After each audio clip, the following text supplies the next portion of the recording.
Hello friends, नमस्कार। एक बार फिर स्वागत है आपका हमारे YouTube channel GS exam solution में। दोस्तों, आज के इस वीडियो में हम स्टैटिक जीके के क्वेश्चनों को कवर करेंगे। इसमें जो इम्पोर्टेंट जो स्टैटिक जीके क्वेश्चन होंगे उसको हम आज लोग कवर करेंगे इस वीडियो में। तो आप इनमें से किसी भी गवर्नमेंट एग्जाम की जो तैयारी कर रहे होंगे तो दोस्तों यह वीडियो आपके लिए यूजफुल होगी। और यह क्लास जो है डेली आपको 8 बजे रात में मिलती है। तो दोस्तों, अभी कुछ दिनों से यह वीडियो आपको नहीं दी जाती थी, लेकिन अब क्लास जो है कंटिन्यू कर दिया गया है। तो आप इनमें से किसी भी एग्जाम की तैयारी कर रहे होंगे तो चैनल को सब्सक्राइब कर दीजिएगा और डेली 8 बजे हमारे साथ जुड़ सकते हैं। ठीक है, तो चलिए आज स्टैटिक जीके में क्वेश्चनों को कवर करेंगे। तो सबसे पहला क्वेश्चन है आपके सामने कि हड़प्पावासी किस वस्तु के उत्पादन में सर्वप्रथम थे। तो दोस्तों, हड़प्पावासी किस वस्तु के उत्पादन में सर्वप्रथम थे।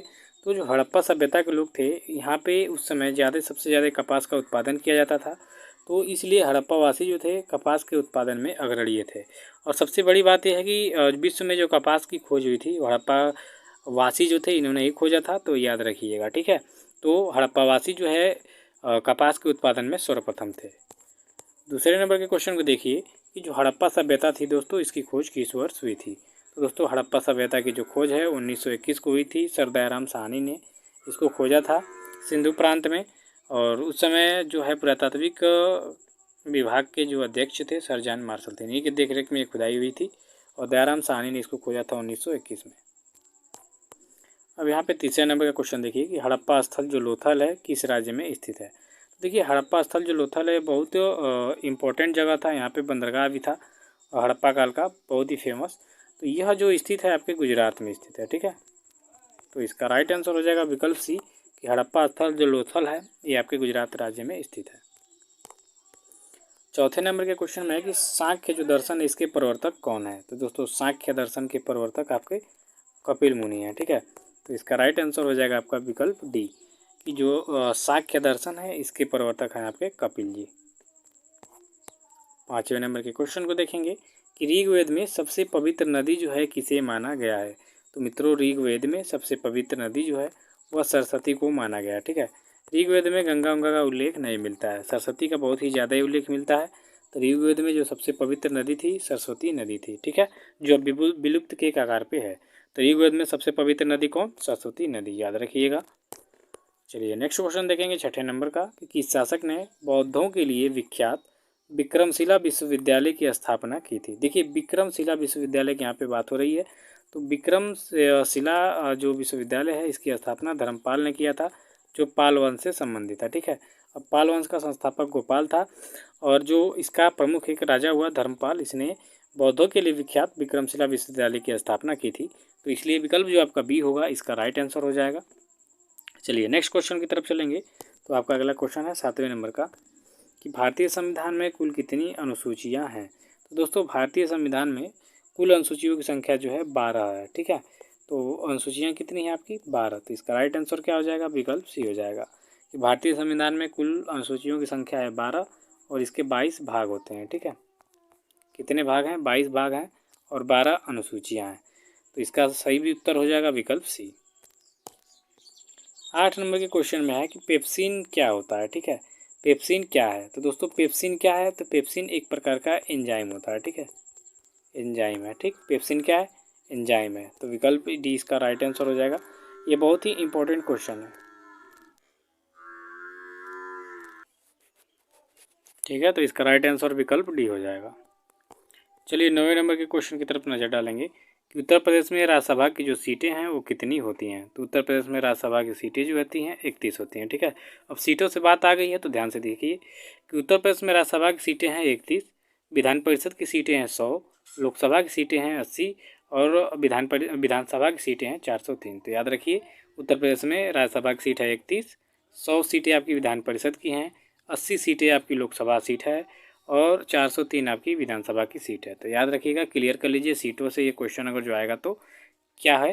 तो 31 आपकी राज्यसभा सीट है, 100 आपकी विधान परिषद की सीटें हैं, 80 आपकी लोकसभा की सीटें हैं और 403 आपकी विधानसभा की सीटें हैं। ठीक है, तो इतना क्लियर किए रहिए कि उत्तर प्रदेश में राज्यसभा की सीटें हैं 31, विधान परिषद की सीटें हैं 100, 80 है लोकसभा की सीट और 403 है विधानसभा की सीट। चलिए नेक्स्ट क्वेश्चन में है कि महाराष्ट्र विधानसभा की सीटें कितनी, महाराष्ट्र विधानसभा सॉरी यहाँ राज्यसभा होगा।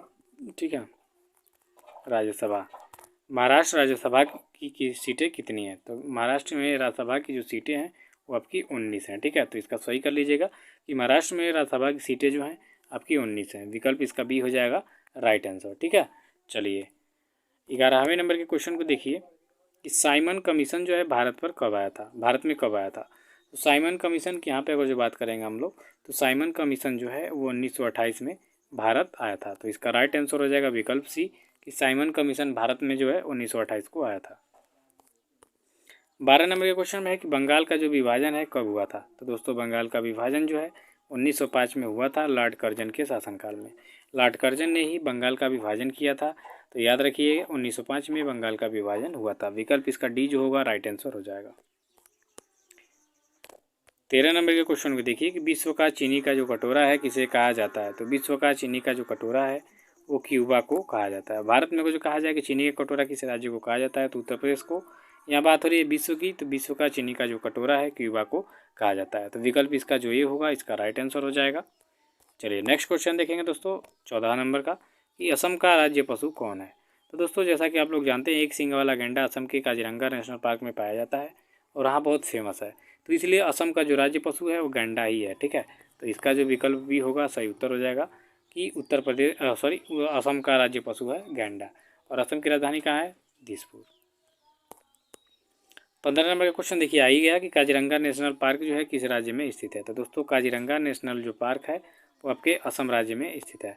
तो इसका जो सही उत्तर हो जाएगा विकल्प सी हो जाएगा कि काजीरंगा नेशनल पार्क जो है असम राज्य में स्थित है। ठीक है दोस्तों, चलिए 16 नंबर के क्वेश्चन को देखिए कि जापान का जो राष्ट्रीय खेल है वो कौन सा है।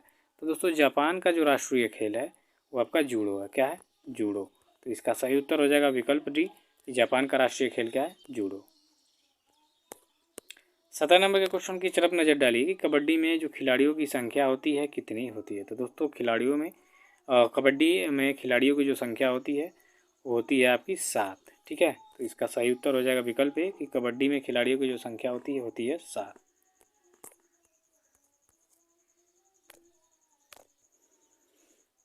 ठीक है, तो कबड्डी में खिलाड़ियों की जो संख्या होगी कितनी होगी? 7। चलिए 18 नंबर के क्वेश्चन में है कि हॉकी का जो जादूगर है किस खिलाड़ी का उपनाम है। तो हॉकी के जादूगर से प्रसिद्ध भारत के कौन से खिलाड़ी हैं। तो हॉकी का जादूगर जो है मेजर ध्यानचंद को कहा जाता है। ठीक है, मेजर ध्यानचंद को हॉकी का जादूगर कहा जाता है। ठीक है, तो इसका विकल्प हो जाएगा बी, हॉकी का जादूगर जो है मेजर ध्यानचंद का उपनाम है। 19 नंबर के क्वेश्चन को देखिए कि भारत में कुल कितने समुद्र तट रेखा वाले राज्य हैं, यानी भारत के कितने राज्य जो हैं समुद्र से लगे हुए हैं। ठीक है, समुद्र तट रेखा वाले राज्य हैं। तो आपके सामने जो विकल्प दिया हुआ है इसमें से विकल्प सी हो जाएगा सही कि भारत में कुल कितने हैं समुद्र तट रेखा वाले राज्य। तो आपके 9 हैं। ठीक है, तो विकल्प इसका सी हो जाएगा सही उत्तर कि भारत में कुल 9 समुद्र तट रेखा वाले राज्य हैं। 20 नंबर के क्वेश्चन में है कि स्वामी दयानंद सरस्वती का मूल नाम क्या था। तो दोस्तों स्वामी दयानंद सरस्वती का मूल नाम देखा जाए तो मूल शंकर था। ठीक है, क्या था? मूल शंकर। तो विकल्प इसका जो डी होगा सही उत्तर हो जाएगा। ठीक है, मूल शंकर। तो आज की वीडियो में बस इतना ही दोस्तों। ऐसे ही प्यार और दुलार को बनाए रखिए। डेली 8 बजे फिर आपको स्ट्रैटेजी की क्लास जो पहले कुछ दिनों से स्थगित की गई थी अब फिर से मिल जाएगी। ठीक है, तो इसका जो विकल्प डी होगा सही हो जाएगा और हमारे साथ जुड़े रहिएगा। धन्यवाद, थैंक यू सो मच।